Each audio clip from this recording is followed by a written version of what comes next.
6월부터 이제 7월 초까지 우리가 이제 신명기 말씀을 매일 한 장씩 읽어가게 될 겁니다. 한 장 한 장을 꾸준히 읽으시면서 또 주님이 이 한 달 동안 우리 모두에게 큰 은혜를 주시기를 기대하면서 함께 잘 진행해 가시기를 바랍니다.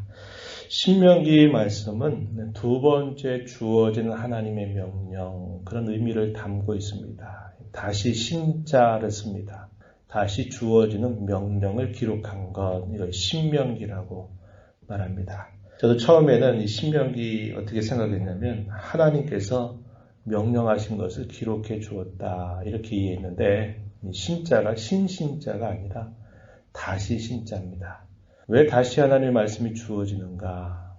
이 당시의 말씀을 받는 그 성도들이 바뀌었습니다.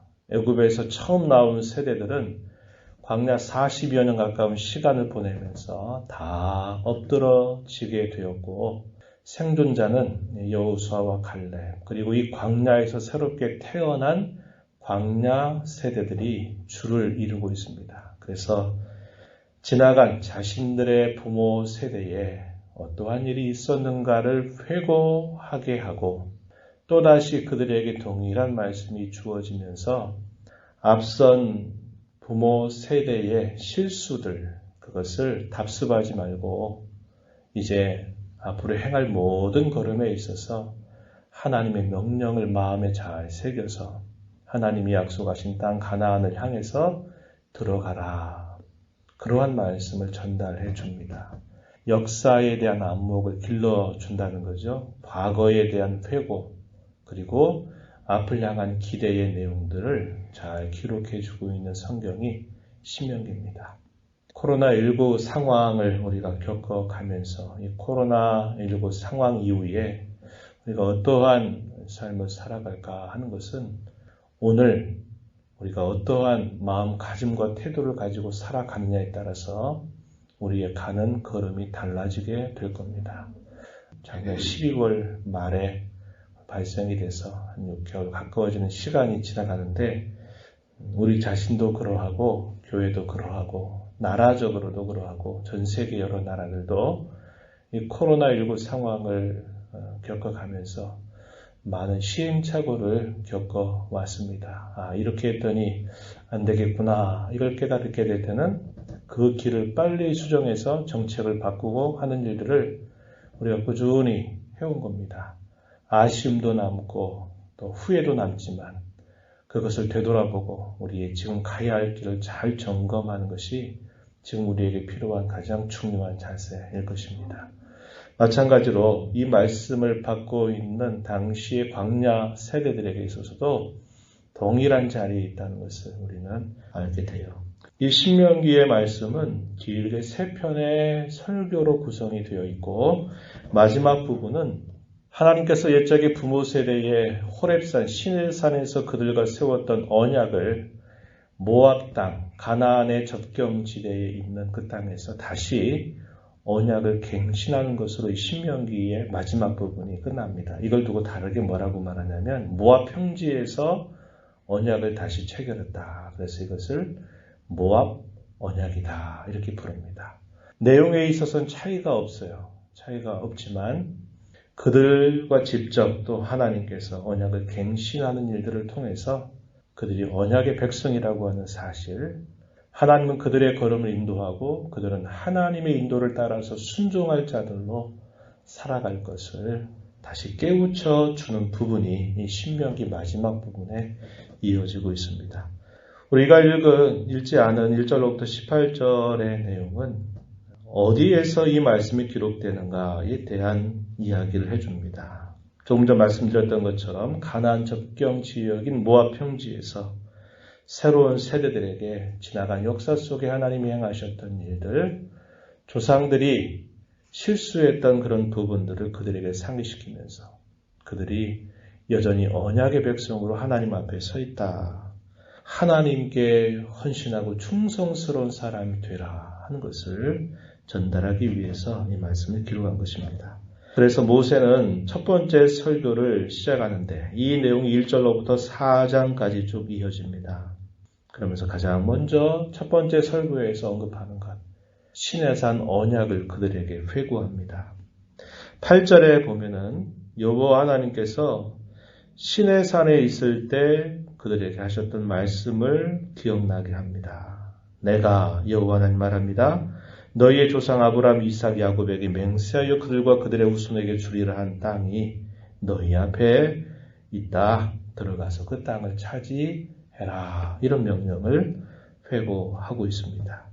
11절 가면은 모세가 이제 시내산에서 한 1년 가까운 시간 지내다가 시내산에서 가나안 땅을 향해 진군에 갈 즈음에 모세가 그 백성들을 향해 축복했던 내용이 기록됩니다. 11절 너희 조상의 하나님 여호와께서 너희를 현재보다 1000배나 많게 하시며 너희에게 허락하신 것과 같이 너희에게 복 주시기를 원한다. 이렇게 축복을 하고 모세가 혼자 그 많은 백성들을 어떻게 할 수 없기에 그들에게 지도자들을 세우게 됩니다. 그래서 각 지파에서 지혜와 지식이 있는 사람, 인정받는 사람들을 택해서 그들을 이끌어갈 지도자들로 세우게 됩니다.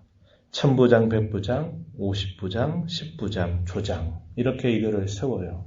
그래서 무엇이 옳고 그른가를 올바르게 재판하는 일들을 그들에게 맡기고 그들을 이끌어가도록 하게 된 겁니다. 출발해서 11일이 지나게 되면서 그들이 어디에 도착했냐고 말하면 가네스 바네아라고 하는 곳에 도착합니다. 이제 가나안 땅을 가까이 그들이 진군해 온 것입니다. 그때에 이스라엘 백성들이 뭘 요구하냐면 우리가 그 땅 어디로 가서 어떻게 해야 될지를 알기 위해서 정탐꾼들을 보내서 그곳을 좀 정탐하고 오는 게 좋겠다. 모세에게 요구합니다. 모세가 그 말을 듣고서는 그래 그렇게 하자 하고는 지파 중에 한 사람씩 대표를 세워서 12명이 이 가나안 땅을 정탐하게 됩니다.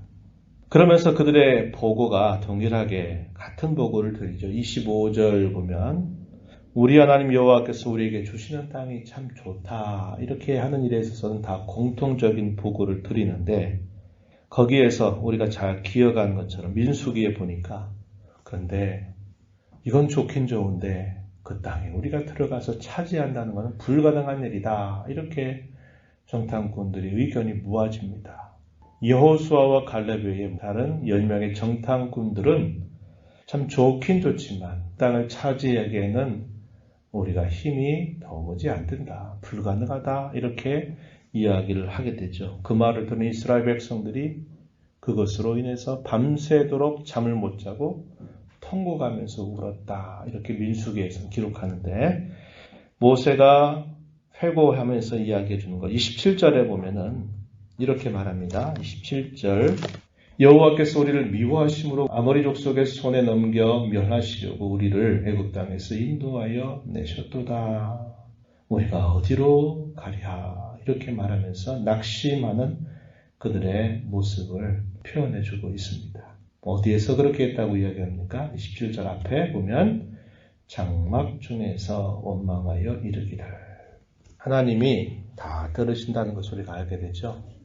모세 앞에서 그렇게 한 것처럼 표현하지 않고 자신들이 그 말을 듣고 자신들이 살고 있는 장막 속에서 야 우리 어떻게 하냐 우리 가야 되냐 말아야 되냐 가다가 다 죽는 거 아니냐 이게 도대체 어떻게 된 거냐 우리가 이제까지 애굽에서 나와서 여기까지 왔는데 도대체 우리 어떻게 하란 말이냐 이렇게 말했던 것입니다. 하나님이 다 들으신다 이 말입니다. 교회당에서 말할 때는 안 되고 우리가 있는 각자의 자리에서 이런저런 좋지 않은 말을 하거나 불평을 쏟아내면 그 말을 하나님이 안 들으시느냐 다 들으신다 이 말입니다. 조심할 자세를 우리가 배워야 되겠죠.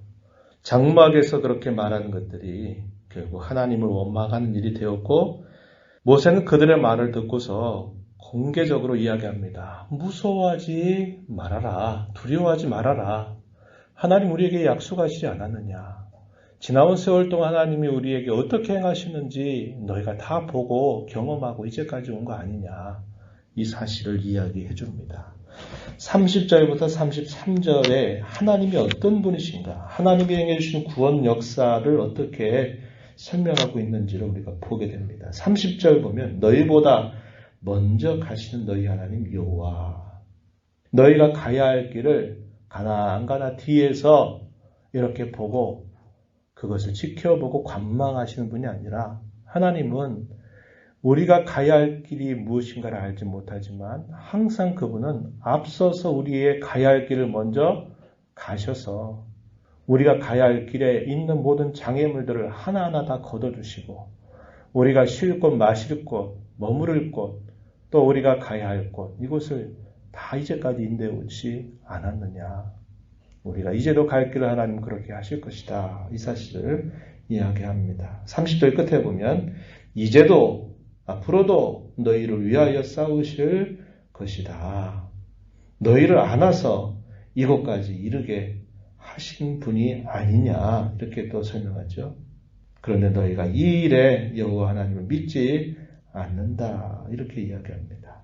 33절에 너희보다 먼저 그 길을 가시며 장막 칠 곳을 찾으시고 밤에는 불로 낮에는 구름으로 너희가 갈 길을 지시하신 자이시다. 이렇게 이야기하면서 하나님은 늘 말씀만 하고 뒤에서 지켜보시는 분이 아니라 말씀하시고 먼저 행해 주시는 분이시고 약속하신 대로 이행해 주시는 신실하신 하나님이다. 언약에 한결같이 변함이 없으신 분이시다. 이 사실을 그들에게 이야기를 하게 됩니다. 그러나 그러한 말씀을 듣고도 그 백성들이 결국 주께로 돌아서질 않게 됩니다. 뒤늦게 뭐라고 말합니까? 올라가지 말고 이제 너희는 여기서 앞으로 너희가 정탐한 날만큼 이곳에서 지내게 될 거다. 40년 동안 보내게 될 거다. 이런 말을 듣고서는 뒤늦게 올라가겠다고 이야기합니다. 우리가 이제 올라갈게요. 제발 그러지 마세요 하고 올라갑니다. 그런데 이미 하나님의 뜻은 뭐냐면 이미 정해 놓으신 겁니다. 너희는 광야에서 훈련받고 연단 받아야 된다. 이렇게 하나님이 정해서 얘기하셨는데 그게 싫으니까 이제라도 올라가겠다고 고집을 부리게 돼요. 모세는 올라가지 말라고 합니다. 올라가는 게 하나님의 뜻이 아니니 지금은 올라가면 안 된다. 그런데 올라가겠다고 해놓고 올라갔어요. 어떻게 됐습니까? 참패를 당하게 됐습니다. 뒤늦게 순종하려고 한 신용을 했지만 그건 순종이 아니라 불순종이었다는 것을 보여주게 되는 겁니다. 그로 인해서 그들이 큰 공경 가운데 빠지게 되었다는 것을 모세가 설명하는 내용이 나타납니다.